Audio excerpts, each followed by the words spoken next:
1 April भारतीय अर्थव्यवस्थेचा कणा असलेल्या reserve bank of India RBI ची स्थापना। अर्थव्यवस्था ही बाब प्रत्येक देशासाठी खूप महत्त्वाची असते। राष्ट्राच्या जडणघडणीत अर्थव्यवस्थेचे योगदान अत्यंत महत्त्वाचे असते। यामध्ये बँक खूप महत्त्वाची भूमिका बजावते। भारताच्या आर्थिक व्यवस्थेचा गाडा सुरळीत चालावा, आर्थिक शिस्त राखली जावी आणि चलन व्यवस्थापन नीट व्हावे यासाठी 1934 मध्ये reserve bank of India act पारित करण्यात आला आणि 1 एप्रिल 1935 रोजी reserve bank of India RBI ची स्थापना करण्यात आली।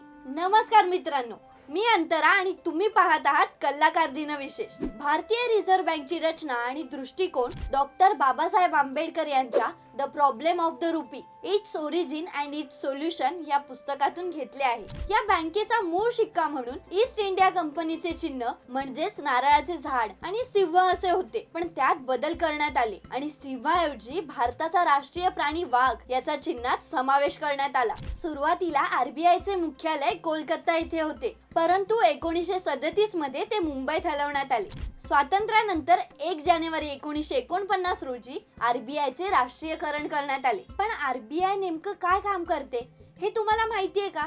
हा संपूर्ण व्हिडिओ पाहण्यासाठी कलाकार YouTube चॅनलला नक्की भेट द्या।